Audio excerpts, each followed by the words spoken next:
And we're live! Well, actually, no, we're not live. But I am here with your host. Um, you can call us Eminem because we just keep dropping shit off of surprise. And I am Okay. here. I'm your host, Becky Lynch, with your co host, Kwency Jones Show. Listen, Please speak listen, to the audience. listen, listen, listen. First of all, this is way overdue. I want to say, first of all, thank you, Mr. Eddy Lynch of the podcast Legend Killer. First of all, you've been representing and doing these debates and getting my mind working. So it's almost amazing to know that this is the first time this has happened with as many times that we've interacted. But definitely a pleasure. I appreciate you bringing me on the show, sir. Let's talk wrestling, dude. Because honestly, I have to say, when it comes to, and I've said this to you before, when it comes to a lot of people I've met within your age range, I'm always surprised by you have a discipline to you. You just you're just different. You know what I mean? And you look at things differently. So that's why I can appreciate having these debates with you. But and sometimes we'll agree. Most times we will agree. You know what I mean? Yeah. So, but definitely been looking forward to this, man. So how you doing, man? How's everything going for you? I'm real good, man. Honestly, this has been years in the making. I'll say that much because first of all, didn't you just have a birthday? Yeah, actually. Happy belated birthday, sir. Thank you so much. Of course, man. Of course, yeah, dude. Yeah. You know what I mean? We work so much, we get caught up in everything, but yeah, for sure, man. Everything. Family safe. You been safe with everything going on? Yeah, it's a crazy world we live in today, and man, I'll be honest. Working so I'm a cashier, as you know. Okay.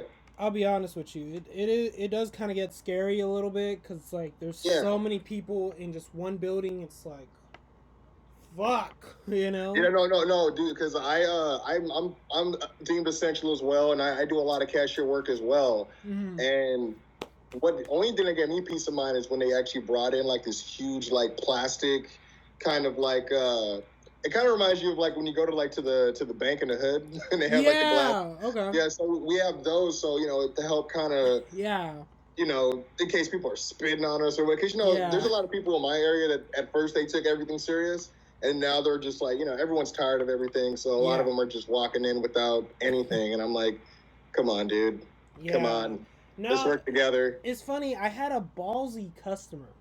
Days ago. There's always a couple, man. Yeah, they had no thing on, so I was like, "Hey, did you guys forget your mask?"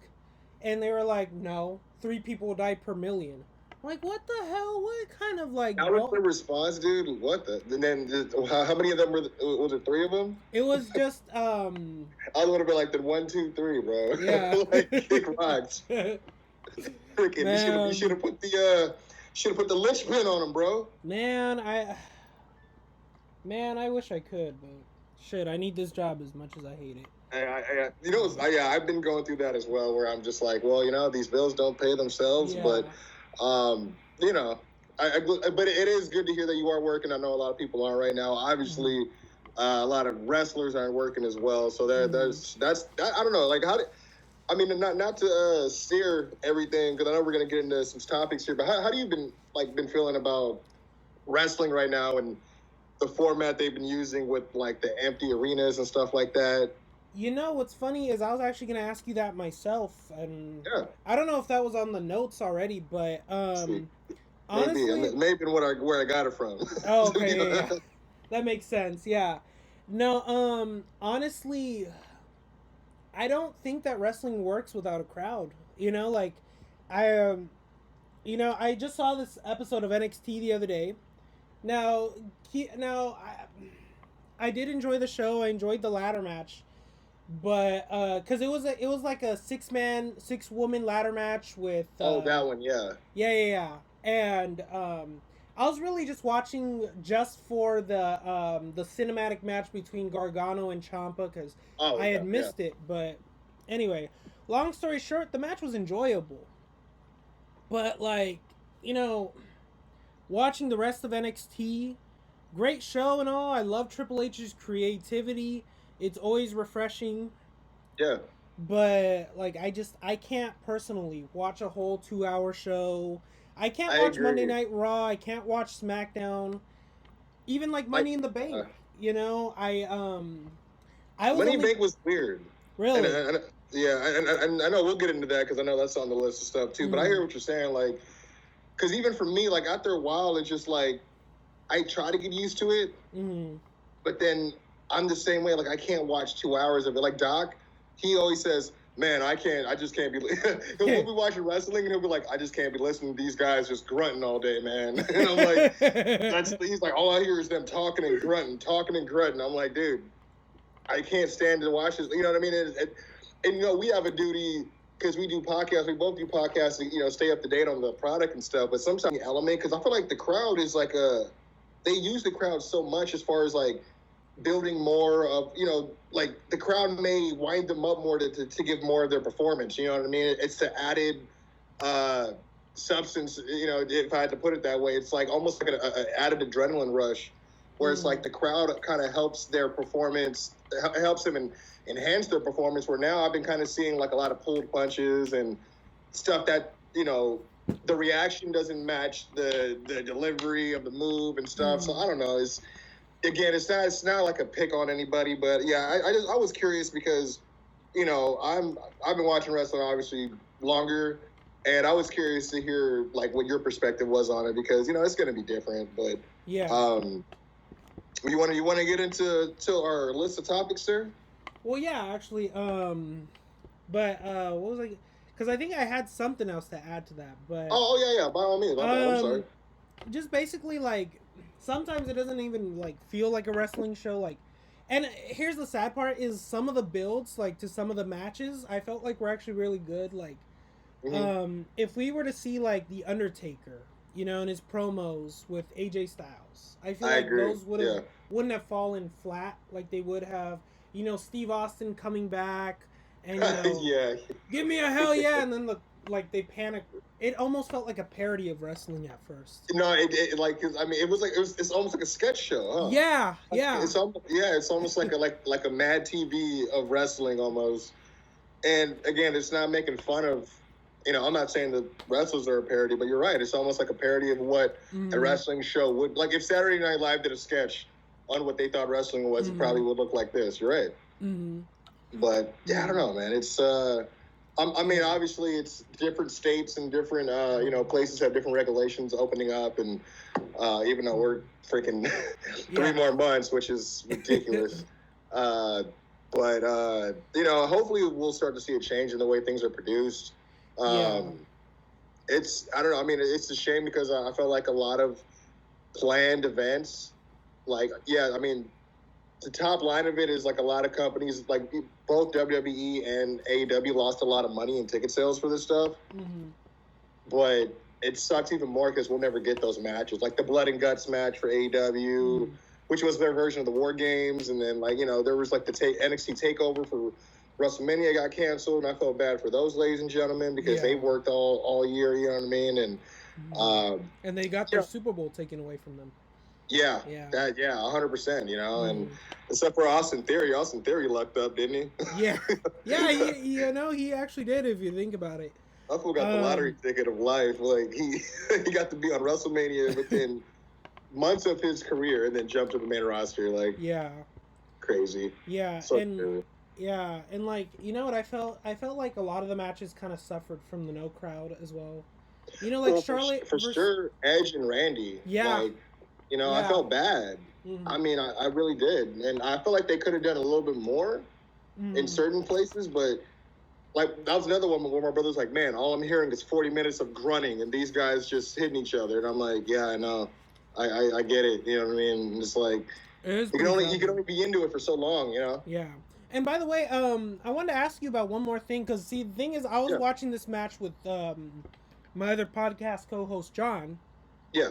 And one thing that came like just very eerie to us, and I think it was just fresh off the fact that we both watched Dark Side of the Ring with Chris Benoit. But did you? I know exactly what you're gonna say, because that dude, when I watched that spot, I was like, why would you do that? Like, you're talking about where Randy took like Edge's head and he put that thing around his neck, and I'm like, dude, like this. I was like, this is too soon, dude. Like, way too soon. It was just. But then. I don't, Randy Orton loves to be a heel, so I don't know what was his motivation. But to me, when I saw that, I was like, ooh, that's bad taste, dude. Yeah. That's some bad taste of just a little bit. You know what I mean? So I'm glad I wasn't the only one that thought about that, because like me and my brother talked about that on the podcast, but we thought maybe we were like, no one else said anything about it. We're like, man, maybe we're just overthinking it. You know what I mean? Yeah, but, no. We were like, when John and I saw it, we were both like, what the fuck is this? Yeah, exactly. I'm like, is this like an FU? Like, you know, but then you never know, because WWE, they're just when you think they've done the lowest, they'll go lower than that. You know what I mean? Like, I don't know. It's just funny, man. But yeah, let's get into the show, dude. Let's get into the show. I'm sorry. I'm ready to be a guest. Let's do it. Yeah, I know you're busy, man. I'm sorry. No. You're good, dude. All right. You're good. Cool. Now, as I said before, you can call us Eminem because we just dropped shit out of nowhere. All right. So, speaking of Eminem and music, let's talk about your music. How are you, man? How's music going? Music it's a weird question to ask me, because the last time I did music, I recently did like this contest. This rapper I know, he was doing some sort of like contest where it was like this song, and he was doing a remix to it, and he was doing a remix contest where it's like, because the song had pro wrestling themes to it, but to be honest, can I shoot? Can I make this a shoot? Go for it. So speak your mind, bro. Is there a language barrier on this show? You haven't seen the show enough. No, there isn't. So go for it. I don't fuck with this guy. I'll just say it that way. We used to, me and my brother used to do a lot of business with him. I have nothing against him personally as a person, but as a businessman, he's just not the greatest. There were certain issues that we had that are still kind of like not really settled, but one thing that we've heard, we haven't, like, if you notice, I kind of stopped doing music for a while. And to be honest, this guy's part of the reason, because everything got real political in our area, which it's weird to say that, because it's like, to be honest, music is a lot like wrestling, man. You create this brand, you go out and make the towns, which is you got to go and start making a name for yourself with shows. It's real. There's a lot of, obviously you're not doing a whole lot of physical stuff outside of performing, but it was one of those things where it was just like, dude, like, why do we keep doing all this stuff, trying to reach the next opportunity if the next opportunity is so controlled by this guy? Yeah. And it just started. We saw the writing on the wall, so we kind of slowly disassociated ourselves from the scene. My brother, that's always his first love. What I did is I started going back to school, and I learned the podcast stuff, and which is what I do now.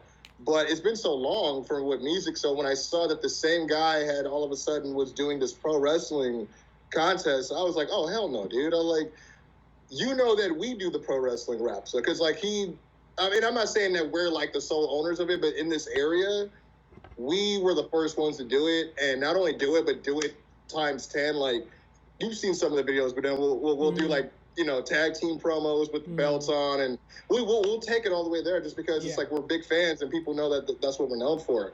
Especially with my brother's rap name being Doc Lesnar, you know what I mean? So it's no secret, like, but in this area, everyone knows us for that. But also, as the years went by, unbeknownst to this individual, there's other individuals that have been keeping us privy to certain things that he was trying to do or copy from us, and pertaining to the wrestling stuff. So, it went unanswered for a while. Then I saw that he had this contest that went out, so I decided to answer. And the verse is out there. You guys can check it out. It's on my Instagram at the Kwency Jones Show and at Kwency Jones Show. But it's funny because the verse itself is fire. I have to just say that for myself. But it's fire because if you actually break down the lines, it's actually a diss. So go back and check that out. It's a little fun, cheat code for you guys. But as far as music, man, I want to get more into it, or get back more into it. It's hard. The podcast game is not, that part's not hard, but the turnaround time, because wrestling is forever going on. You know what I mean? So it's like, this headline goes out and that headline goes out. I'm like, would I love to spend more time making music? Yeah, but then if I'm making music and somebody said something about somebody on Twitter and I miss it, you know what I mean? It's like one of those things where I'm kind of late to the party, which is something I've been having to get used to, because I never really considered myself part of media or like news and stuff, but now I kind of am on that line, which is part of entertainment. But music I still love. I still do a lot with my brother. I mean, here's an exclusive. I have a whole album that I haven't released yet. Nice. Okay. I was going to ask you if we had any projects in the works. Yeah, dude. I have, I'll send you everything, actually. For sure. I'll do that. For sure. What's the name of the album? It's the Kwency Jones Show. This is what's funny. The Kwency Jones Show, the album, was before the podcast. Okay. But what I tried to do was start the podcast and lay down a foundation for me and my brother. Since we were, again, we separated ourselves from the scene, so we were trying to just make our own moves. So I was like, look, dude, like, trust me with this show. I mean, this is going to lay the foundation for us being able to, like, build something off this brand and have, just that cross promotion of being able to have people relate to wrestling and hip hop. So what was supposed to be just like me building it towards the goal of releasing an album, I ended up never releasing the album and just not stop. Like I never stopped building the brand. But I still plan on releasing the album. I think I have 2 songs left I have to record. One is a Finn Balor cover, which is probably one of my favorite. That's the intro, so that's one of my favorite songs on there.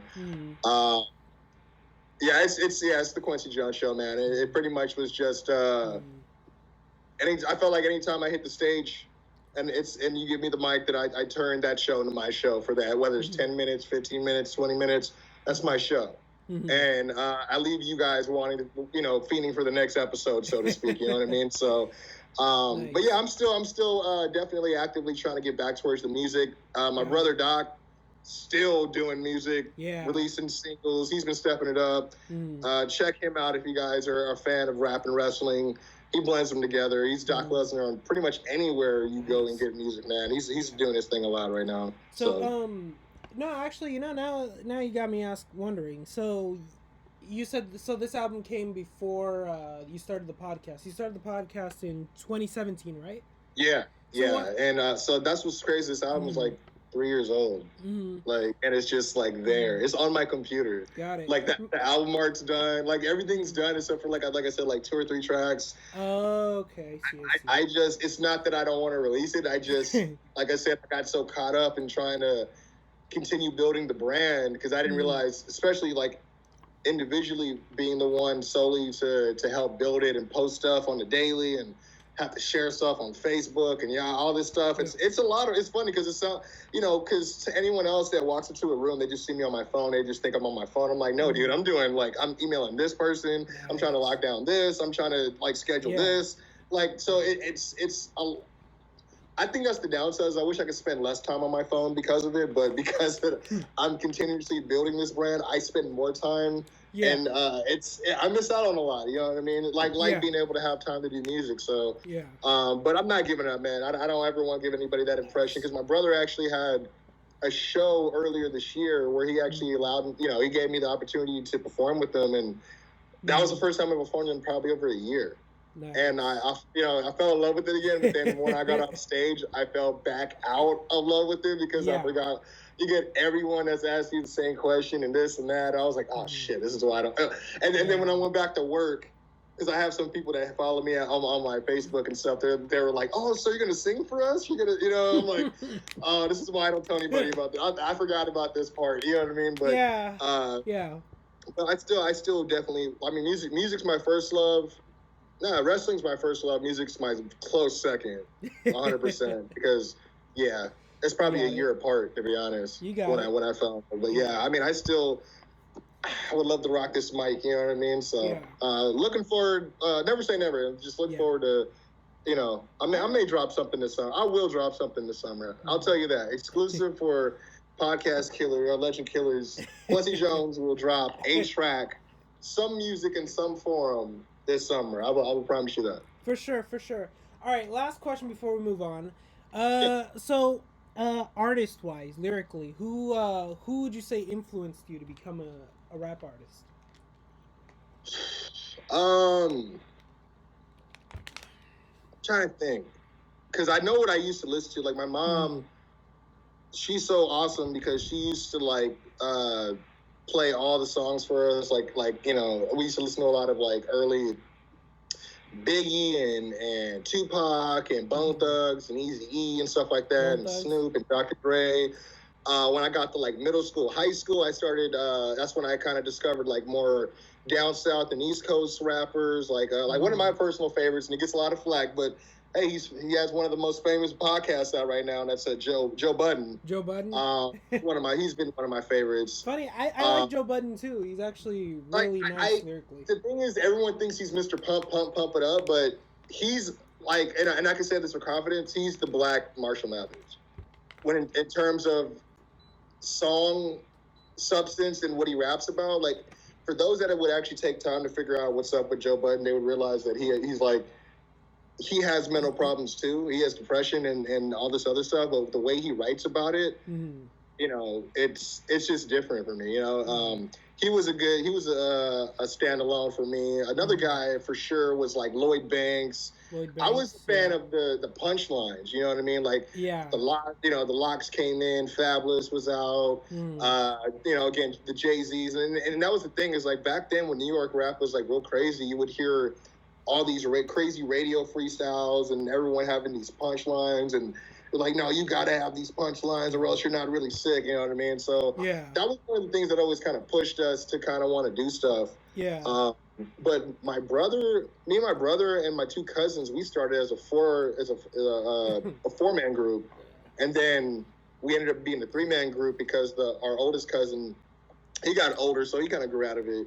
But us three, because he was our younger cousin by 2 years, we just kept sticking with it and just never stopped. And we actually got pretty good at it. You know what I mean? So, but yeah, those would be my real early influences for sure. Run DMC, that's another good one. It's just, I mean, it's hard to pinpoint anybody now. I can tell you who I listen to, like Kendrick, J. Cole, I like Flatbush Zombies. Man, I can't even. You know what? Some of the new guys I like the Baby. He grew on me. Migos grew on me. I like Post Malone. He grew on me. Roddy Ricch is another guy that grew on me. Obviously, R.I.P. Nipsey Hussle. He's another guy that really had a lot to do with my style. Oh, Schoolboy Q was another guy that had another a lot to do with my style as well. There's another guy that he doesn't get enough credit because he's not as known. And unfortunately, he passed away, which was sucked because he had just signed like a major deal and he didn't get a chance to see it through. But his name was Stack Bundles. He was a guy like him and the Diplomats. Let me say that him and the entire Dipset. Those guys taught me what swag was, like what exactly it was to carry yourself as this, you know, this braggadocious kind of guy and cocky and having the style. So I incorporated a lot of that in my stuff too. And after a while, I just kind of started doing my own thing. And my favorite thing to do is I'll make up a line that sounds like a regular, cool, dope line, but it's an actual inside joke to the one person I know that's going to get it. So it means that much more.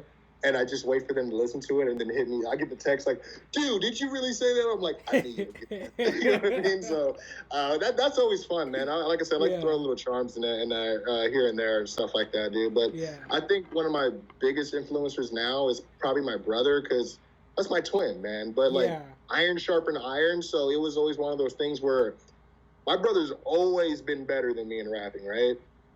From like just real early. I've always tried to catch up to him. I'd like to think I can confidently say that we're neck and neck now.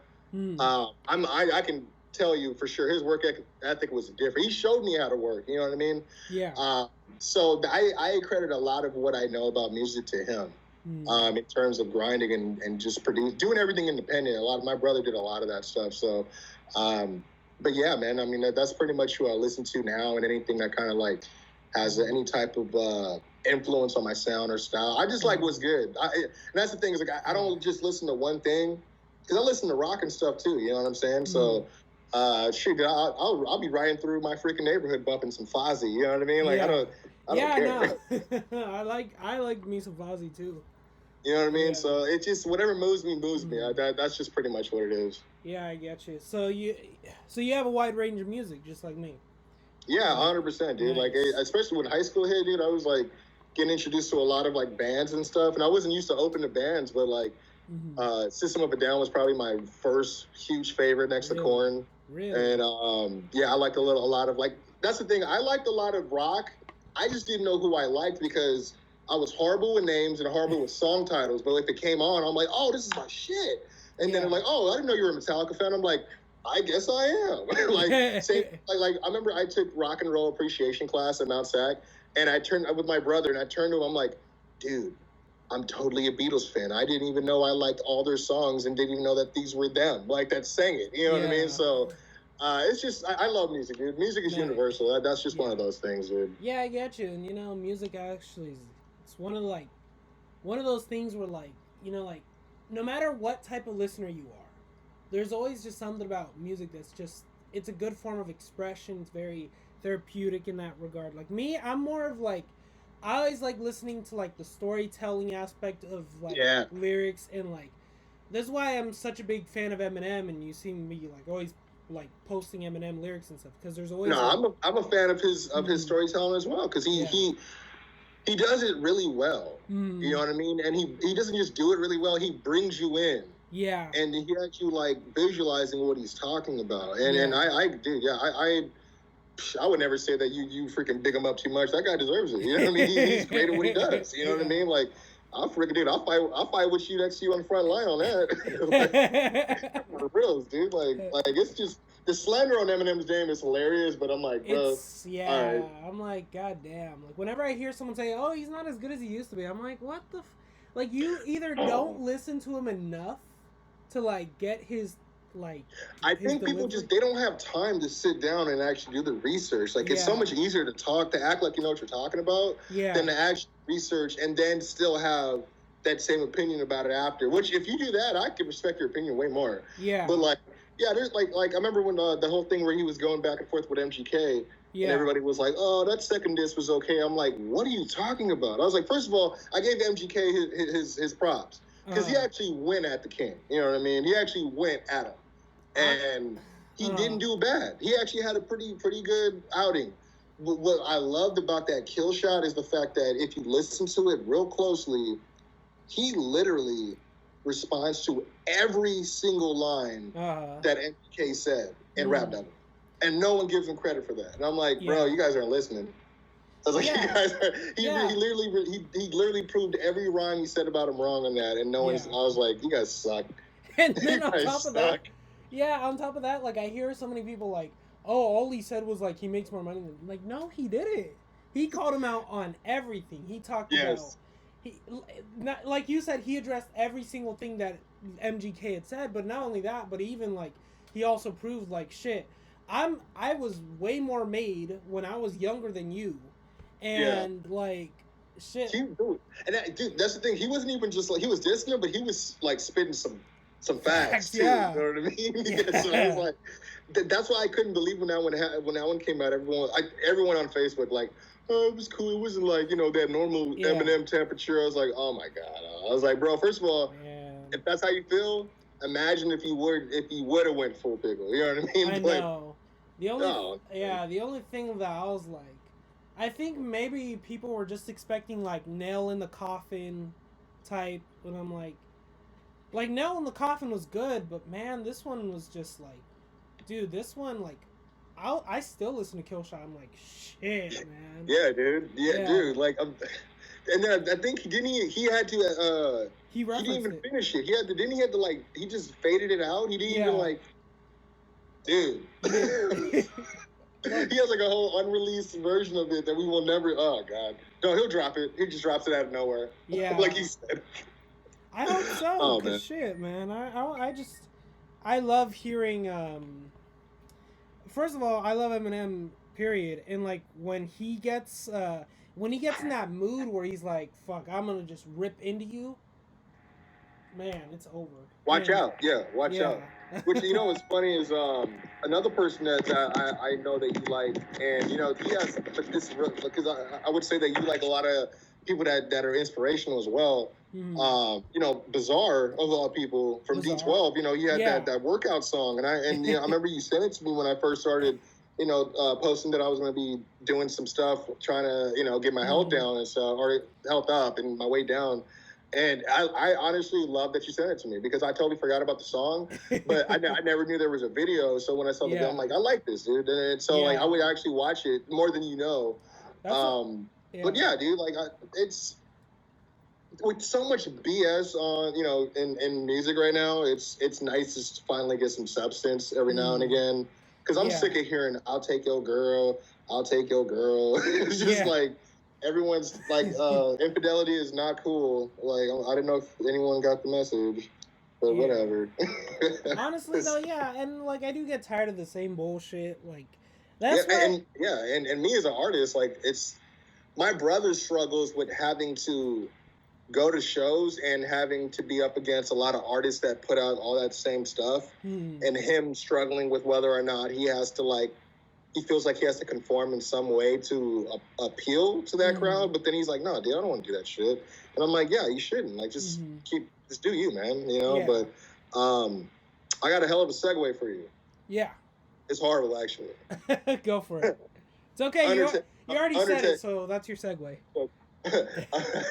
Undertaker documentary. How'd you like it? All right. Okay, so...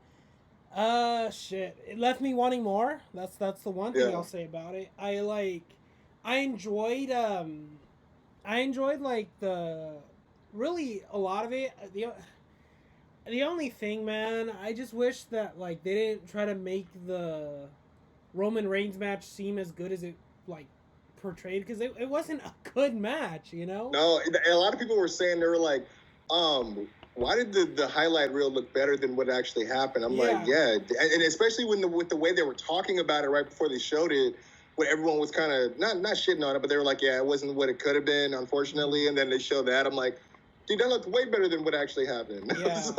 Yeah, and like I don't know. Yeah, I was just so kind of shocked that they added in like the failed tombstone spot. Yeah, I was like, huh, okay. It does leave me curious for episode 2, but I mean, I'm just kind of hoping that like episode 2 isn't mostly about his match with Roman Reigns again. You know, I just found one part laughable, whereas like I would have just cut this part all together. They had Roman Reigns talk about, oh, I'm gonna be the one to give Undertaker the match he deserves. And I mean, this is his last match thing, and I was like, yeah, that's the match he deserves. Yeah, exactly. I was like, man, all this foreshadowing, and even watching when I think it had to be at the Hall of Fame the night before when they showed the Undertaker going around and saying hi to different people, and then he actually saw Roman and he was talking to Roman with his wife there, and they were kind of like talking about the match. It just seems so weird to me, you know, but just. Because you hear Undertaker narrating what was going through his mind then, and then you actually see the footage, and it's I don't know, it was real interesting because it was like, he was already having doubts, but he was still kind of like, you know, giving Roman that, you know, we're going to tear it up tomorrow, and I'm like, man, you know, it was just interesting, and I think the biggest thing about it was seeing the human side of Undertaker, which is something that fans like us have been wanting to see for a while because he's portrayed this character so great for so long and different types of variations of ways that he's done it. I like this in-depth look. I agree with you. I think if we could not make the whole next episode purely about the Roman Reigns thing, because I know at some point, because if this is where they're starting with the documentary, then they for sure have to cover like the tag match in Saudi Arabia, the Goldberg match, and I know they cover the Goldberg match in Saudi Arabia, which, you know, it's crazy. I didn't watch that footage back since then, and watching Goldberg drop him on his head, just it was nasty, man. You know what? The footage of him getting his hip worked on, the surgery, that sucks. That part sucked to watch, but it's like I think overall. You learn, I mean, not that we already didn't, you learn to appreciate who he is more because of the fact that you didn't hear him complaining about none of that shit. He was just talking about, show must go on, show must go on. You gotta show. Like, even when he was talking about him and Brock, I was like, oh, okay, so it's finally confirmed that he was concussed, but we'll never know whether that was supposed to happen, whether he was supposed to lose or not, you know? Yeah. Because the rumor was he told him, if I do get concussed, just count to 3. But I don't know. It's just crazy. I mean, I still don't think Brock should have done it. Been the one. but he's the most realistic. I honestly, after watching that documentary, I really have a suspicion that Brock wasn't supposed to win. That's what I feel too. Yeah, and I don't know what it is. I think I don't know. Maybe it's just all the talk about how he didn't even remember where he was. And I was gonna add, like, isn't that crazy how his body went into just automatic mode and just. Yeah. That's insane, right? Like, I was like, man, like, I guess it's muscle memory, kind of like, this is what we've been doing for so long. Yeah, that's what, surprised me about this whole thing. It's like, how is he doing it, and not even, in the right state of mind? Yeah, it's just, he's just on autopilot almost, right? Like, because I know this similar thing happened to, I don't know if you remember when Daniel Bryan joined the Wyatt family for a short period? Yeah. And then during the steel cage match. Yeah, yeah, the cage match. Yeah, he said that he got concussed in that cage match.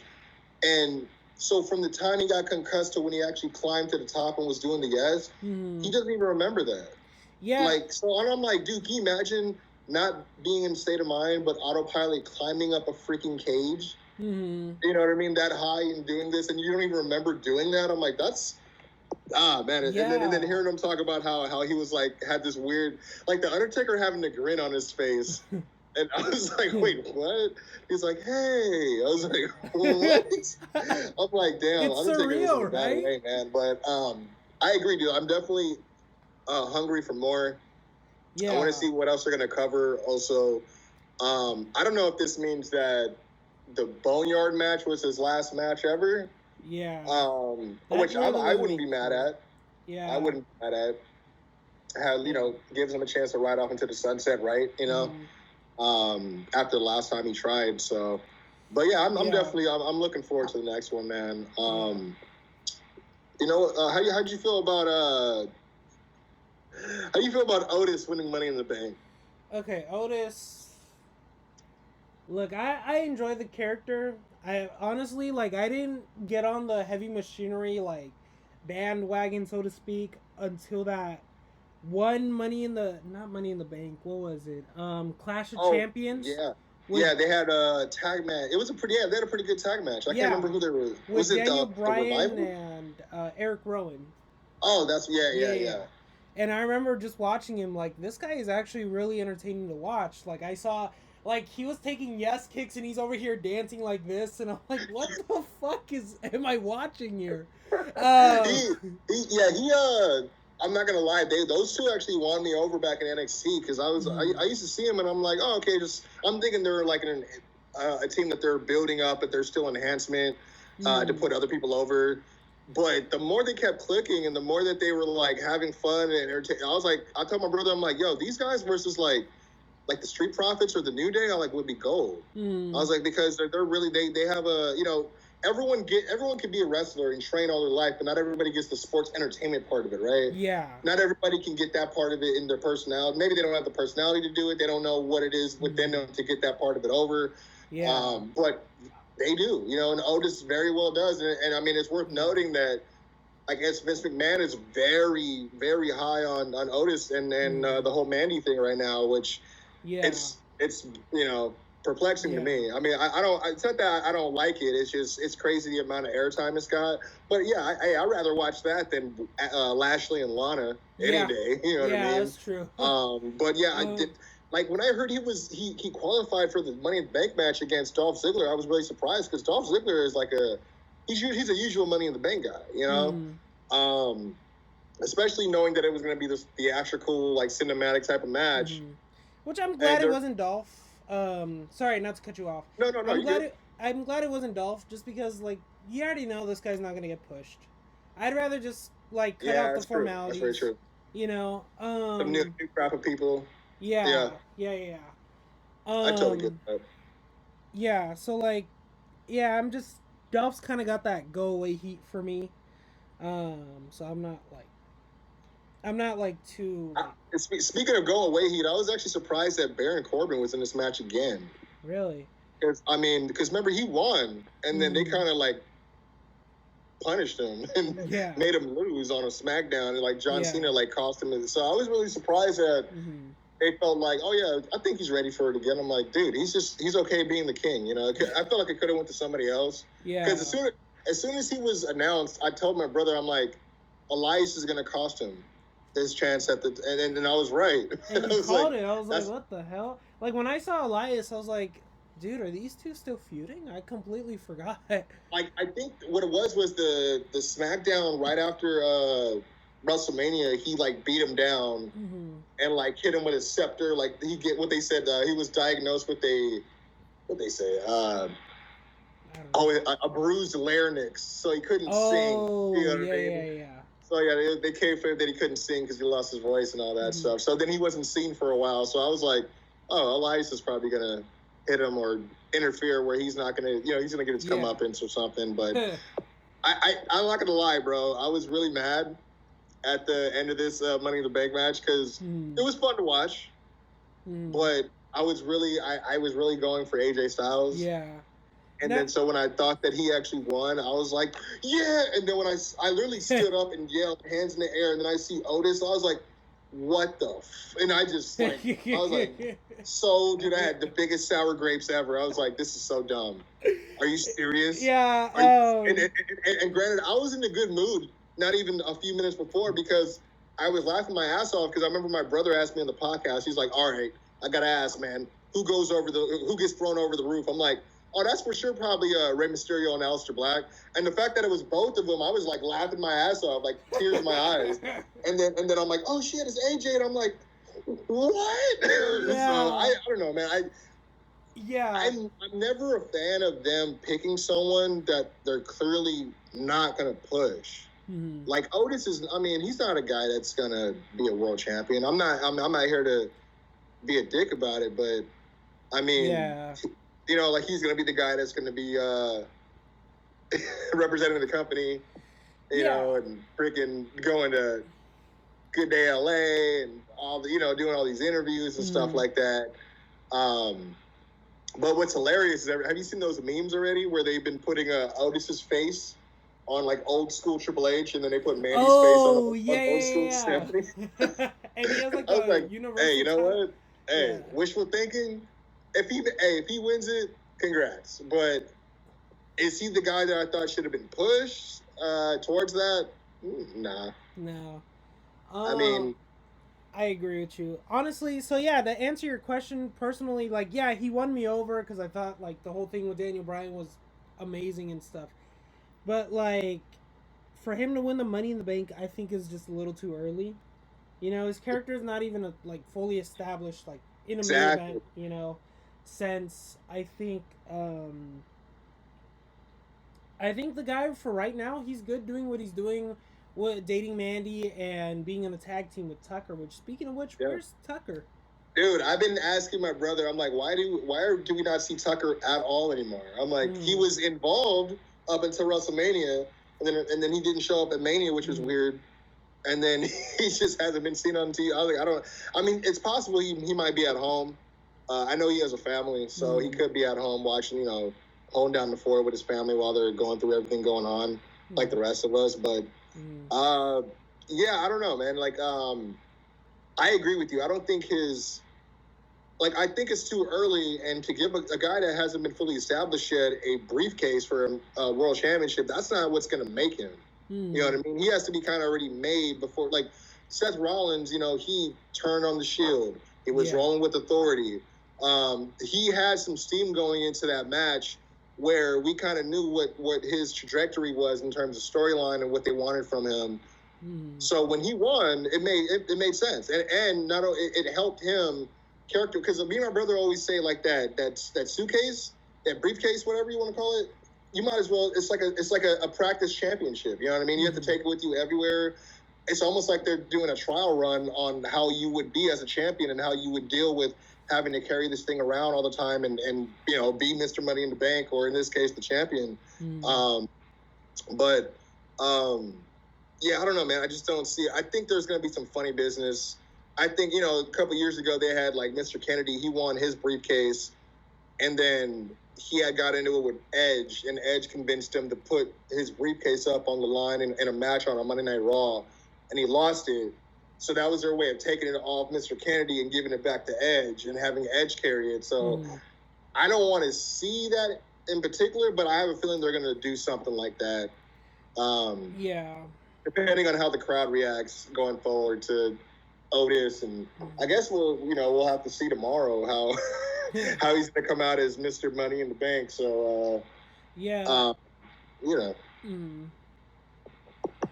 and honestly, I thought, like, man, I think that, like, the sensible thing to do, but they're on two different brands, were to have AJ Styles versus Otis for the Money in the Bank briefcase, but it's not going to happen. Well, that they did just, and they're announcing that because that they're dealing with like a kind of a depleted roster right now because not everybody is able to fly out, and a lot of different states where people are from, they have travel restrictions right now. So if you notice, they've been using a lot of NXT guys for a lot of their tapings and stuff like that. But what I've been hearing is that they're going to announce that. I don't know if it's like a return of the wild card rule, which I've heard that. Yeah, really but they did announce like some crossover where they're going to be using some SmackDown people on Raw and Raw on SmackDown. So it's definitely possible, especially because AJ, the look on his face, it was real legitimate. You know what I mean? As far as like it wasn't like he lost it. He just it slipped out of his hand and then he just happened to catch it. So I wouldn't be mad at that, to be honest. I think, if anything, they could use AJ. If they go that route, they can use AJ to help build Otis as an opponent, as a competitor. If he's going against a guy like AJ Styles, who could freaking work with a broom in a closet, dude. So, Bray versus Braun. So, okay. How'd you feel about that? Yeah, so this is the only match I watched. Because, again, wrestling without a crowd is absolutely unwatchable. And I'm not going to watch a whole show again dealing with that crap. So, I watched one match because this was the only one I was actually invested in. Oh, okay. And for one, because I want to see Bray Wyatt win. I'm a fan of Bray Wyatt. Absolutely. No fan of Braun Strowman. Absolutely not. I find the guy to be just atrociously boring. Even when he first started? Or not first, or let me rephrase. Not when he was still with the Wyatts, but when they repackaged him. Yeah. And he still didn't do anything for you then? Nope. I mean, I'll be honest with you. I was just always like cold on the guy, and the reason why is because there is nothing the guy can do that will like personally have me entertained at heart. Like I've watched his feud with Sami Zayn, right? Yeah. And I've wanted Sami Zayn to win. Because Sami Zayn... I was going to say, are you sure you're not just biased because you like Sami Zayn and I like Sami Zayn and we both wanted him to win? Because I definitely wanted Sami to win. Yeah. But no, I digress. No, but you're right, yeah. So during that program, you said you just, that was it for you, that kind of just like... Yeah, but the thing about it is like, everything with Braun Strowman is this. For one, it's like, there's just, this guy's not entertaining in the least. His promos aren't like particularly anything special to me. Yeah, I was gonna say, outside of Get These Hands, it's touch and go. Like, he's not like an extraordinary promo. I mean, he's solid, okay, but it's not like Ric Flair or anybody. You know what I'm saying? Yeah. He's not CM Punk. Yeah, and the thing he's no Sami Zayn. Exactly, he ain't no Sami Zayn on the microphone. That's for damn sure. Exactly, he's no Sami Zayn. And like, outside of hearing like, there's one catchphrase where I was like, "I'm not finished with you," which I thought was pretty cool. It got funny. Yeah. And it was like one of those things where when he would hit it, the timing would be just right, and just make you laugh. Yeah. But because like when they started having him doing all this crazy cartoon, Looney Tune ass shit where he's like pushing over trucks and ambulances and he's like trucking Roman off a loading dock, and I was like, okay, you guys are gonna build this guy up so big so that there's not gonna be any place to go. And so I was like, if you're building up that huge, there should be no excuse for him to lose to anybody. Yeah. But then you watch how he like was pretty much bitched out to Brock. Yeah. I was like, okay, there's something up. And even then, I won't say I'm the biggest fan of Braun. I don't mind him. And during a period where I felt like the Raw roster was really suffering, I felt like he stepped up a bit when Roman was gone. So I thought, I didn't mind him. And I thought, okay, it kind of reminded me a lot of Ryback when Cena had to leave. Okay. You know what I mean? Mm-hmm. But I don't know what happened, man. It's just, I mean, even till right now, like Braun Strowman him winning the Universal title did not hit like it should have, and it still won't. You know what I mean? Like, not even at this point in his career. Like, if they were gonna do it, it should have been back when he was like at the high peak of them pushing him. But I mean, I'm a Bray fan. I'm a super Bray fan, dude. Like, I've been a Bray fan since before the Wyatt family he was still just Bray Wyatt by himself, and he was like testing shit out in FCW. Because we used to like look up freaking promo. Like, my brother found out about FCW before it turned to NXT, and we found out about all these guys. You know what I mean? And so we used to watch footage of them and stuff. But I wasn't a fan of Braun Strowman when he was in the Wyatts because he was super green, and you could tell he was like the piston trousers.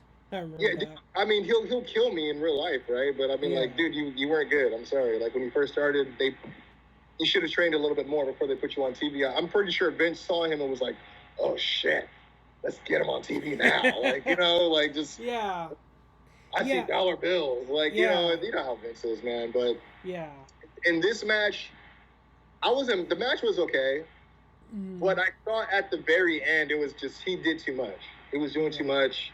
But I mean, I didn't mind him grabbing the black sheep mask, but he kept doing this kind of corny version of the head turn that he used to do. Where, like, he used to kind of do it like more, like almost like Kane, like just more creepy, like a slow creep, you know? Yeah. He kept doing it like that, and I'm like, all right, bro, like, it's clear that you're gonna turn on him. You know what I mean? I just kind of like felt the whole time that we knew we were just waiting for him to power slam him and whatever. But I mean, I kind of. Going into this, I was like thinking Bray Wyatt's not going to win because it's Bray they're Wyatt. Not just. I feel like they were going to run it back so that he can beat him as the Fiend. Yeah. I mean, because I think the only time Bray Wyatt wrestled as Bray Wyatt, other than now, was when he went against The Miz. Yeah. And he did beat The Miz, but it was like still kind of weird, you know. But yeah, I mean. I'm hoping they run it back because I do want to see the return of the Fiend. Ever since the Firefly Funhouse and Mania, so hopefully we'll get some more stuff. But and I'm with you on that one. I think that like honestly, the match was okay for what it was. I did enjoy watching Bray Wyatt give Braun Strowman, this Sister Abigail. No matter how like. Dude, I feel like I haven't seen it in so long, right? Yeah. Like, I do expect a future rematch and with Bray Wyatt, Braun Strowman versus the Fiend. But honestly, I just want that title off of Braun Strowman. I think the guy just does nothing for me. Like I said, his matches aren't great. The Fiend, I can watch any damn day of the week. Like him versus Daniel Bryan. Captivate. Like, I mean, you may get your wish because we have Otis. He may cash in on him. If Otis cashes in on Braun Strowman, that'd be hilarious. That'd be something else, yeah. That'd be hilarious. Oh man, and I can already see and then all of a sudden Bray Wyatt's now his focus is on Otis. And he's gonna torture and freaking stalk Mandy or something.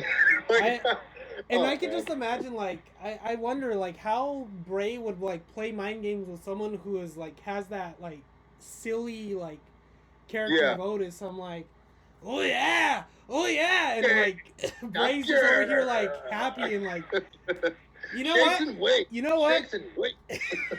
You know what I want to see now? I want to see Muscle Man Bray Wyatt versus Dancing Otis.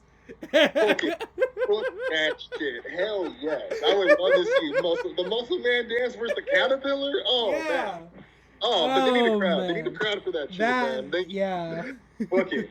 All right. Well, they're both shaking what their mamas gave them. We'll talk about another soon-to-be mama. And we got Becky Lynch. She just announced her pregnancy. She's going to be a mother. Asuka's now our women's champion. But honestly, man, I love Asuka. I'm sorry. Yeah. she's one of my favorites. Yeah. I'm happy for her. So, but this is big news. But like WWE is known to do, they're never one to miss out on an opportunity. So you can get the mom T-shirts now. Yeah. I just think that's so obnoxious, dude. like, why? Like, you guys are gonna create like her pregnancy is a cash grab for you guys? Like, come on, man. Well, they haven't even seen the baby's head yet. Technically, you know what I'm saying? Like, and not to be morbid and dark, but when I saw the post that they put out, because it was a legit post, and you know me, I've been surprised a lot by WWE and like, wait, that's real? Yeah. When you posted. So when I saw that they had the mom, the ma as well. Yeah, exactly. I was like thinking, I'm like, oh, so I read the comments and someone's like, dude, she hasn't even had the baby yet. What if, it's like, not to be a dick, but what if she miscarries? Yeah. And I was like, yeah, and you guys just made money off her unborn baby. Like, I'm like, you guys suck. But you know what? She deserves it. It's honestly kind of poetic because when you look back at Asuka, she was so dominant as NXT Women's Champion. Mm-hmm. They had to fake an injury for her to move her up to the main roster because they didn't know how to get the title off her. Yeah. So now it's almost funny how she kind of got the same opportunity with the Money in the Bank and the way that Becky had it, where, you know, she actually gave whoever won the women's Money in the Bank match the actual the Raw Women's Championship. Mm-hmm. So she can leave, you know, and go do what she has to do. So a lot of people were contradicting that, you know, people, she was giving it, but I'm like, no, she won the match. So she just didn't open I thought it was cool how she said, you couldn't open this briefcase because there's a code, and she's like, blah, blah. You know? I heard, by the way, that Asuka had no idea. Yeah. So all that was genuine. Yeah, and which is even more better. You know, she didn't know. Like, I heard Becky Lynch didn't even say anything to anybody backstage. She was serious and kind of keeping to herself. Mm-hmm. So a lot of people found out at the same time. I thought that was pretty funny. Yeah. One thing that everyone's been saying is, like, is Seth Rollins going to play this miraculous conception angle now that he's like the Monday Night Messiah? No, like, that'd be a little too much, but I could see Paul Heyman like, come on, this is perfect, it's right there, we gotta do this. But congrats to Becky Lynch, congrats to Seth Rollins. Becky's been working her ass off for almost over a year now. She's gonna go down in history. And I mean, I can't remember if Asuka's ever been Raw Women's Champion before. I may be wrong. I think this may be her first time. I think she was SmackDown Women's Champion before. Yeah, okay, that's what I thought. So, dang. So she's the second one next to Bayley, right? To win the Raw, SmackDown, NXT, and the Women's Tag Team Championships. Wasn't that Charlotte? Did Charlotte win? Charlotte won all three. But she hasn't won the tag championships yet. Oh, tag championships. Because that would. I mean, I would technically make it that's like the female version of what the Grand Slam champion. Yeah. No. Okay, then no. So it's just Bayley and Asuka, from my knowledge. That's cool though. Yeah, that's pretty cool. Yeah. What's it called? But technically, Sasha would be one. No, wasn't she a SmackDown Women's Champion? Or am I remembering that wrong? No, you're right. She was the inaugural with Bayley. Yeah, you're absolutely right. Gotcha. So it'd be her and Bayley tied for first, I guess, and then you got a close second with Asuka. Well, good company, man. But honestly, I'm happy for Becky because a lot of people were getting. I don't want to say they were sick of her; they were getting burned out.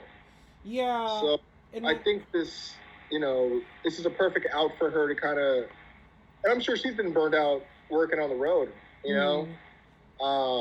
Defending the championship and representing the women's division for Raw for again over a year. I'm sure she deserves this time away to recharge, recalibrate what's important to her right now, which is obviously starting a family. So yeah, man, it's a beautiful thing, man. Congrats to her. And like I said, I thought it was a great moment between her and Asuka. So yeah, and as a Becky fan myself, I'm like, man, I was telling my girlfriend this, like, man, she's honestly, like, a big inspiration, and I'm just very happy for her, and I think that, like, man, for her to be a mom, I think, man, I'm really happy for her.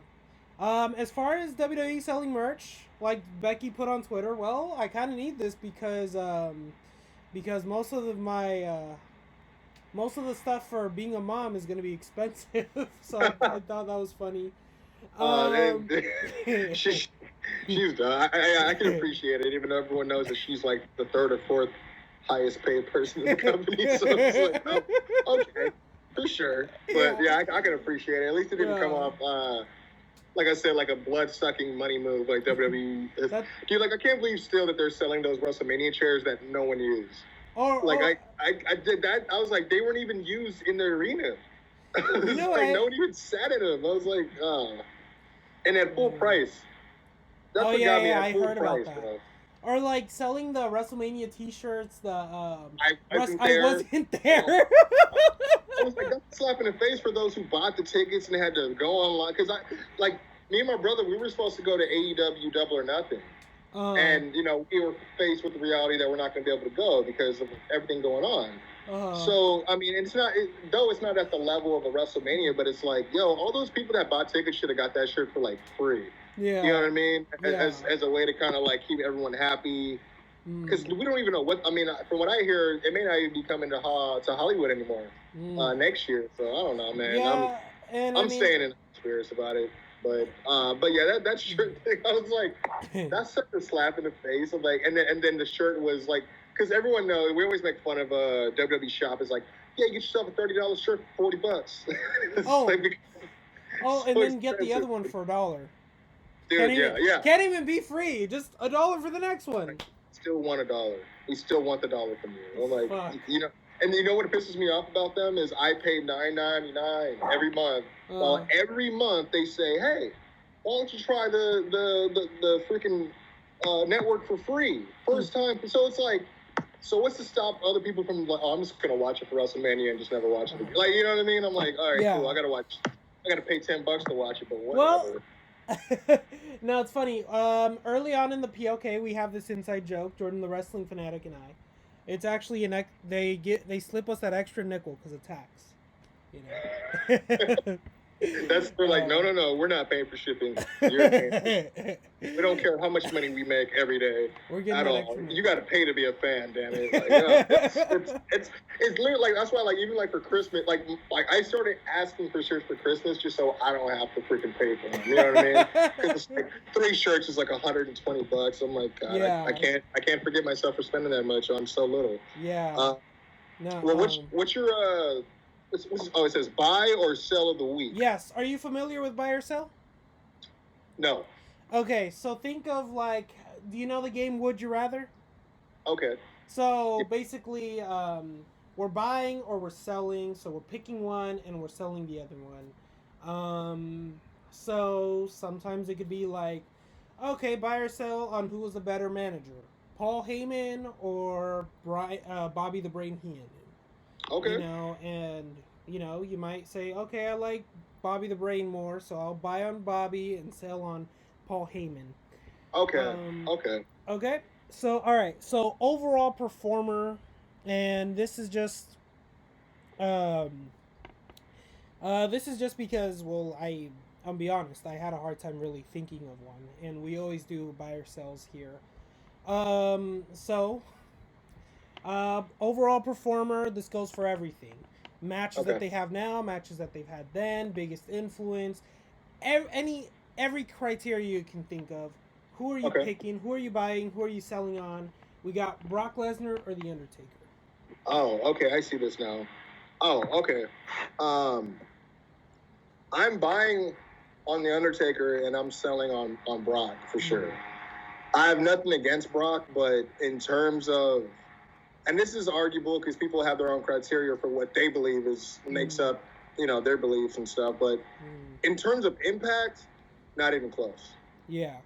Have they both made an impact in the industry? Absolutely. I will never take that away from. But when you look at The Undertaker, and, we talked a little bit about this earlier when we brought up the documentary, like the commitment to character, the consistent commitment to character, the reincarnations, the staying in character and keeping up Kate, like, all this stuff, you know what I mean? And that's not even touching his in-ring performance, this like little stuff that we pick up on that like just add to his character, the eye roll that he was talking about. Yeah. That was just totally, just stuff like that. Like I feel like there's been no one like him and no one will be like him after him. Rock, I'm not saying that there isn't someone like him or it won't be one after him, but he's been in so many comparable matchups, like a Goldberg. He sized up with Keith Lee at the Royal Rumble. You could always find a big, jacked up dude, you know what I mean, with tattoos and, but Brock, he is special. The next best thing, I do remember him intently watching him. You brought up Paul Heyman. I remember watching that match when he first showed up. Hardcore match, Crash Holly versus, Spike Dudley versus Al Snow. And this big dude just slid in the room. I'm like, who the fuck is this guy? And then I'm like, holy shit, is that Paul Heyman? I remember, he's definitely an eye catcher. Definitely, obviously, box office sell because he sells seats, you know what I mean? Which is why they have him, which is why he has, the high price contract. I mean, he deserves that, but I can't sit here and say that I've ever been excited or, had a moment where I, will always remember a Brock Lesnar match outside of someone that he had to be in the ring with to help make it special, if that makes sense. Everyone's always going to remember him and Undertaker with the streak because the streak's a big deal. The streak is more popular and more important than Brock Lesnar, the character is. But any match that you could say, oh, what about this match? I'm like, there's probably one match I can remember from Brock that I would say, okay, that one was crazy, was the SummerSlam, Extreme Rules against John Cena, where he killed him. He almost squashed John Cena. But everything after that, dude, German, punches, German, more punches. I get over it, man. I get over that's why I hate when everyone tries to get excited for Daniel Bryan versus Brock, Finn Balor versus Brock. I'm like, man, he's just gonna get a little bit of their offense in, and then it's the same old shit, Undertaker, he's shown that he can have different matches with different people. Not only that, he's shown that he can have the same match back to back 4 years in a row and have every match be different. Shawn Michaels, Triple H, Hell in a Cell. Every one of those matches are different. And I can't sit up here and be like, oh, I can sit up here and rattle off Undertaker matches. Undertaker versus Triple H at 17. Undertaker versus Triple H at 26. Undertaker versus Shawn Michaels at 25 and 24. I can talk about these things. I can't do the same with Brock Lesnar. And again, I'm not selling Brock Lesnar short, but Undertaker's an icon, man. Brock Lesnar's not at that status yet. Yeah. He's a great pillar to, as far as what the structure of the professional wrestling industry encompasses, but he's not on top of that mountain just yet. That's just my humble opinion. Fair enough. Now I'm gonna go into my own details here. I think, truthfully, respectfully, I will disagree. Where I do have my set of Brock Lesnar matches where I can just rattle off and always talk about the psychology of it. John and I go into so much detail about this one match where we sang his praises so much, where it was Brock Lesnar versus AJ Styles and the story that was told there. I'll always be a fan of Brock Lesnar versus CM Punk. That one I'll give him credit because I actually recently found out that they called that entire match in the ring. Really? And I couldn't believe, and I went back and watched it. I was like, this is a great match. Yeah. This is a great, I give him that one because that's why that one I remember that build for SummerSlam was crazy. The Beast versus the Best. Awesome, yeah. I'll give you, you're right. Yeah, and that one, not to undermine you or nothing, but one wasn't. Dude, this is why we do this. Yeah. This is why we do this. That one wasn't, German suplexes and just punches. You're right. We saw Brock Lesnar doing he had him up in a position. Fuck, I can't remember it, but he was picking him down and doing a backbreaker on him. Where just that was that's a Brock Lesnar 2003 move. Yes. And I remember rewatching Ruthless Aggression era episodes. The man was a scary man back in 2003. Now let's go. There's Brock Lesnar there, but going into Undertaker, the overall impact, like you said, that just doesn't come close. Undertaker has inspired more people. The Undertaker has had so many matches, so many memorable matches with a list of shareable names. Brock Lesnar. CM Punk. Yeah, that's one of my favorites of them too, for sure. You know, and it's amazing. You know, and personally, one of my favorites of the modern Undertaker would definitely have to be the WrestleMania 28 match with Triple H. You know, and yeah, all four of those past WrestleMania matches were different from each other, and I really do appreciate the observation. Yeah, I just felt like a guy that could do that back to back. Like, and he only wrestles once a year. I'm like, dude, you're a special kind of genius. You know what I'm saying? Like it, yeah. So, yeah, I'm buying on Undertaker and I'm selling on Brock Lesnar as well. Nice. All right. Yeah, and you know what? Yeah, you're right, because that's one match that totally escaped my mind, was the one with CM Punk, because that one does stand out a lot. Yeah. And it wasn't even one. It was like, you know what I think, now that you mention it, I think maybe he does the German stuff with people that he's just like, he just doesn't care about. You know what I mean? Like, if he thinks he can make some good money or make someone look good, I think that's when he gets actively creative into it. He gets more into it. Because, you know, we hear the stories about what happened with him and Dean Ambrose. And it's just like, and that's the first person who just came to mind. Is like, you know what I mean? So that's why I think, like, that may be a little bit more of, like, evidence that, like, if he likes you and wants to do business with you, he'll give you something. Yeah. But if it's something that he's like, man, you're just another notch in my belt, and that's just how it gets treated, you know? Yeah. But, you know, but one thing worth noting, I'll give Brock his credit. He has a great mind for the business that a lot of people wouldn't give him credit for. Again, because after hearing that he called a match with CM Punk in the ring, I was like, damn, okay. And then I heard that, you know, at the Royal Rumble earlier this year, you know, they had that whole moment between him and Kofi. Mm-hmm. That was his call.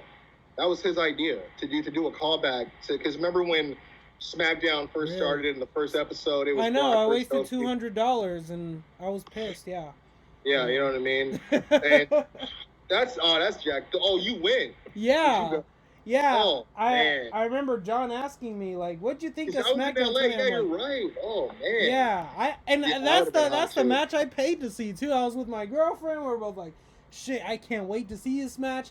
Ring the bell, F5, the match was over. I was fucking pissed. I would have been fucking pissed too. Yeah, that's. I mean, I didn't even think about that, about anyone that had watched that. I remember when it was a big deal about Fox starting, and we're going to start off with a championship match. I'm not just saying it's going to be a hell of a championship match. You're like, oh man, okay, we'll see how this goes. We'll see if Brock's wrestling a SmackDown. Yeah. Okay, we'll figure out how this is going to go. And then you look at the time left. You're like, yo, there's like 7 minutes left in the program. What's going on? Are you like, you knew it was gonna be bad, but you didn't know it was gonna be that bad, dude. But yeah, like I said, it's funny because it's worth noting that the fact that they had that moment in the Royal Rumble, that was Brock. That was Brock who came up with that, and so like I said, I give him credit, dude. I definitely do, man. I have another buy or sell actually, because I'm pissed now. All right. So all right. Like, why'd you bring that up, damn it? All right. But yeah, I have another buy or sell on which one I would rather attend. Okay. Jeff Hardy versus Sting at Victory Road in 2011, or Brock Lesnar versus Kofi Kingston at SmackDown 20. Oh man, I'm not gonna argue with you on that. I mean, you know what? It's crazy because I remember watching that Sting and Jeff Hardy match. Like, I was watching it as it was happening. I was just like, it's one thing to hear about something and watch the footage already knowing what happened. But it's totally different when you're watching it live as it's unfolding. You're like, yo, like, I had this feeling in my stomach, like, there's something wrong. Like, and I think because I'm human, I felt embarrassed for him. So I had like this overcoming feeling of anxiety, where I was like, oh man, what's going on with Jeff? And then when you see Eric Bischoff come out, I'm like, oh, some shit's going down. And I was like, damn. Let me hear what you got for recommended matches of the week, sir. All right. So, okay. All right. So, you're going to have one, too. Yes. So, as we know, there's no restrictions on this. I have everybody do it. And I love having everybody do it because everybody that I work with gives me a different, like... They give me a different mindset. And, like, I always expect something different. Like, Eddy... Nigma, I'll always hear something from let's say maybe New Japan or something from the Attitude Era. John always gives me something from Ruthless Aggression era going forward. And all right, but all right. So let's. My recommendation of the week. I'm gonna try to not give something that I've given like 1,000 times before. And I'm gonna. If they're goodies, they're goodies, man. Yeah. Classics are classics. Yeah, you're right.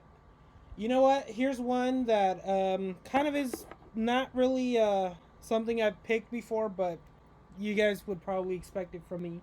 Sami Zayn versus Cesaro at NXT Takeover Arrival. Absolutely. One hell of a match, you know. That is, I mean, that's why it's just a crime about, like, just the fact that Cesaro hasn't done anything bigger than he's been able to do. Yeah. Because he's so incredible in the ring. He's been able to work with I mean, to this day, it's still weird watching that footage of him picking up Big Show and toss him over the rope for the Andre the Giant Battle Royal. And I'm like, yo, this guy is a freak. You know, but no, that's a great match. You know what? I had another match in mind. Can I give two? Is that fine? Yeah, go for it. Give two. No, it's funny because I actually had another one in mind. I'm gonna give this one just because I've already given it before. I know I have, but you know what? I don't care.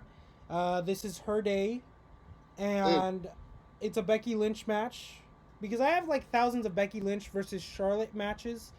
Of course. That, you know, I always talk about. There's particularly two back-to-back years. There's one in SmackDown 2017 and then one in SmackDown 2018. Both are amazing. But this one particularly, this is the one that I think that, you know, I was always a Becky Lynch fan since 2015. She got me back into wrestling. But this is one that opened a lot of fans to her, and it was Becky Lynch versus Sasha Banks versus Charlotte Flair at WrestleMania 32. That match stole the show. The show with no freaking like interruptions. It was hands down the best match of the night. All three women worked their asses off, and there was just so many moving parts in the match. It was beautiful. I'm giving that one to Becky Lynch. No, 100, yeah, dude. I'll double, because like, I want to say that what got me into Becky Lynch was I think they had that triple threat in NXT, that same exact triple threat. And Becky was close to winning, but she didn't. And what got me into her was the fact that she was the last person left in the ring, and the whole entire NXT crowd was singing her song. I think the match you're thinking of is her versus Sasha Banks. Maybe it wasn't a triple. Oh, yeah, it was the one-on-one. You're right, because you're right. It was at NXT Takeover. You're right, because they had a fatal four-way where they were kind of in cahoots, and then they started splitting, and then they had to, Yeah. But I always remember that was like one of those ones where I was like, I get this crazy, like, little goosebumps in certain feelings. In certain moments of wrestling where I'm like, I just know something is a spark of something, you know? So that was one of them for sure. Like, it was like this weird warming feeling that came over my body. I'm like, yo, this is actually a really cool moment for her because she was relatively like the third man, you know, as far as like the hierarchy in the women's division in NXT. Everyone was talking about the Baileys, the Sashas, and the Charlottes, and she was still being talked about, but she was kind of like always last in conversation. And I always felt like that moment with the crowd was behind her really changed the mind of Triple H and the way that they can book her and stuff. But dude, like I agree that triple threat they had at WrestleMania was awesome. And I did see that match like so many times with Becky and Sasha. I was like, man, I always hated that they did book Sasha to always be the better woman until like recently. But like, she never gets. I guess we got her a wish because she's anytime she wins, she can never defend. She never keeps the belt. She wins the belt and then she can speak for it. She never defends it ever. It's so insane. Let me see Kwency's recommendations. Yes, go for it. Sorry about that. Okay, I was trying to remember the one that you inspired me on. I'm going to recommend people to go back and watch Sami Zayn versus the debut of Shunsuke Nakamura at Takeover Dallas. That was one of my favorite matches for a while because it was so stiff on both. Like, freaking Sami was getting, like, obviously Shinsuke was stiff. Sami was giving it back to him. The whole match was crazy. The audience was the energy of the audience was great as well. That was the first time we got the entrance from Shinsuke with the violin and everything, or not the guy with the violin, but to hear the music and the whole package of him. It was. I always remember that was another one of those ones. Again, like I said, I get feelings and moments of matches. That one I thought was really special.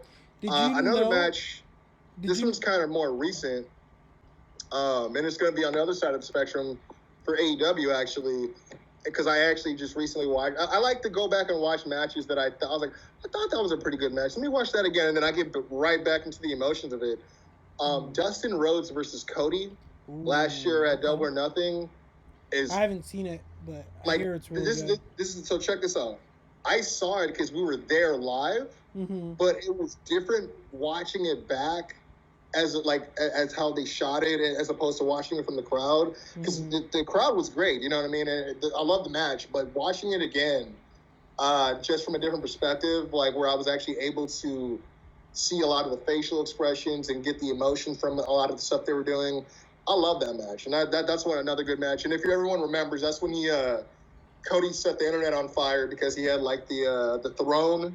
Like the Triple H looking throne, and then he had the freaking sledgehammer. So, it's always that one is another good one that I always thought was really good too. You know what I mean? So, but yeah, those are my two right there.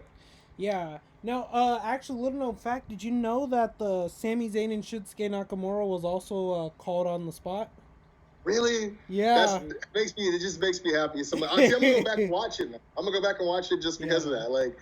Yeah, because that's what when I heard about the CM Punk Brock thing, that's exactly what I did. Because I was like, I want to watch this and see how good they are on the fly. Because it's just there's something really interesting about watching the masters at their craft and while they're working, So yeah, I want to watch that. I'm gonna watch it when we get on. I'm gonna tell my brother, I'm like, dude, this is gonna be on in the background while we record. So I just need to be okay with that. Hey, that's awesome to know, dude. And I mean. I don't know what the relationship is between Sami and Shinsuke. I mean, because obviously they're kind of, clicked up now. But back then, I don't know how well they knew each other. But the fact that they trusted Sami to be the guy to have his first match, and it was phenomenal, man. It was a great match. To be honest, it was better than the match he had with AJ at WrestleMania. Yeah, and I have honestly, no problem saying that. No, I'm a huge AJ mark, but, No, and see, that's why I'm such a big fan of Sami. And I love AJ too, because I think the thing that AJ has that most wrestlers don't have, is that he can adapt to really any era of wrestler, and his matches will his style will mesh well with no matter who he works with. Because 100%. His match with John Cena, amazing. His match with Brock Lesnar, amazing. His match with Daniel Bryan. The one with Daniel, because I was even gonna bring out I think the first time he actually, because dude, okay, it's hard being an AJ Styles fan, and then realizing that not everyone knows who he is, and I didn't realize that until after he debuted in the Royal Rumble, and that's I got a lot of online wrestling pals and stuff, and they were like, so this guy just gets an automatic push, and I'm like, dude, do you not know who this guy is? Yeah. And so there was a lot of doubt. But when he started doing those matches with Roman Reigns, and everybody was like, yo, this guy's actually really good. I'm like, I told you, dude. Like, he's the shit. But it's funny. It's funny because, my first, full AJ Styles match, I did see a couple of his stuff in TNA, don't get me wrong. But my first AJ Styles match was him versus Shinsuke Nakamura at Wrestle Kingdom 9. Oh, that's a good one. Which was ironically my first Shinsuke match as well. But, awesome. Yeah. That's a double. That's a good. Yeah. They should put that in the recommendations too, dude. Yeah. They get a chance to watch that. Because that's why I always felt sorry about, or I should say, I felt bad. They don't really know how to handle or manage Shinsuke in WWE. I feel like he had so much promise in what we all envisioned where he would be by now, and I just hate knowing that because of his difficulty in speaking fluid English, that's hindered him in having any type of substantial success in WWE outside of I mean, yeah, he won the Intercontinental Championship, and he was NXT champion for a while. But I mean, I'm surprised he hasn't been world champ yet. You know what I mean? But he's a hell of a personality. Yeah. And what I worry about is he's so chill. I feel like he's just like riding out the rest of his contract. He'll probably just chill and stay retired, and you know what I mean? I don't know. I getcha. All right, so that's gonna wrap it up for this show.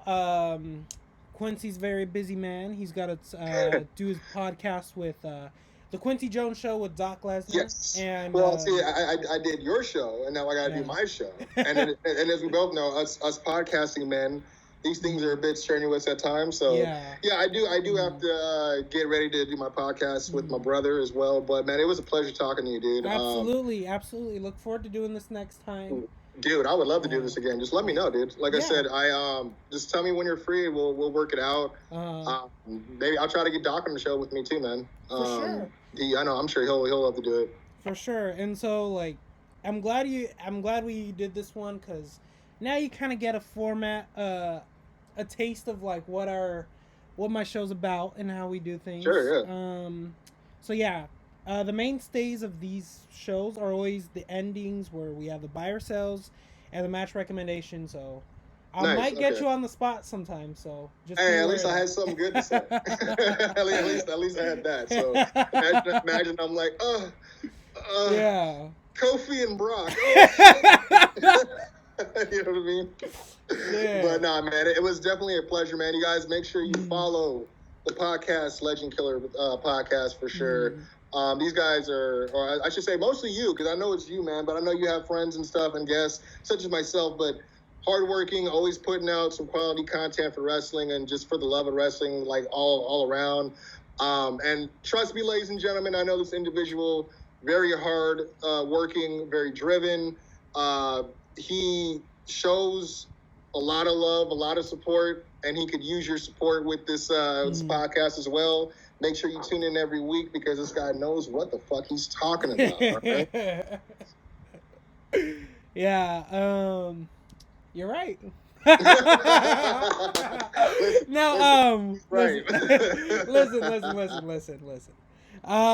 Do also watch this. Got to show some love to my man Kwency Jones. His shows, man, I really do love listening to him when I do get the chance to listen to them. And I was going to watch the one podcast just to plug your recent episode where you had one interview with one Lio Rush. A man of the hour. Yeah, it was actually pretty cool, because we had him on the show our first year. It was right around right before he signed to WWE. He didn't even know he was going to sign with WWE. We actually ended up. He had a same situation. Hey, emails is open if you guys are looking to try to get an interview. My brother just shot his shot. Got a response back. We got to interview him back then. So it was kind of poetic, because it was like we got to interview him before, and then we got to interview him after his experience with WWE. But yeah, it was real cool sit down, real cool guy, man. If you guys, get a chance, check it out. It's the Kwency Jones Show on iTunes. You guys can, we got some exclusive stuff too, man. He was really cool with telling us about some of the pitches that he had put out there, that he pitched the creative. I'll give you one that's crazy. Is do you remember when Ricochet was Bobby Lashley's best man? That one's great, but this one, like, remember when Ricochet did the full body superhero suit thing? Yes. Lio Rush pitched that for himself. Really? He said he pitched that, almost the same design. The Nightwing one? Yeah. Wow. And he said he never heard anything back from creative, and then a couple months later, that happened. Wow. And he said he loves Ricochet, but he said it did make him feel a little bit of he felt a way about it. But I thought I'd give that little tidbit there, man, in case you guys want to check it out. Like I said, cool dude, humble dude, man. He wasn't big timing us at all. It was just a great experience, bro. But again, I appreciate you allowing me to talk about that. But man, until next time, I suppose, my good friend. It's one of those things where I do have to get to some of my outside duties. But I'm definitely looking forward to another conversation like this, man. I love talking wrestling, and I miss talking to you, dude. For sure, bro. You know what I mean? So miss you too. great to see you, and man, like I said, till next time, bro. Yeah, for sure. Alrighty, guys. If you guys have any questions for me or Quincy Jones next time we talk about it, do message me, DM me on Instagram, podcast_legendkillers_, some bullshit like that. We'll find him. He's the one with the guy who knows what the fuck he's talking about. Yeah. And then, but you know what would be fun? Maybe we could do a live debate one day. I know we do a lot of the debates that you'll have the topic and stuff. Maybe one day we could do one of those debates you think. Maybe I can come up with something too. I'll let you know for sure, man. But definitely hoping for more of this cross pollination here of Kwency Jones show and then the PLK show, man. Yeah. So again, man, thank you again for the opportunity, bro. Of course. You take care, okay? All right, you take care too, man. You have a good one. Peace.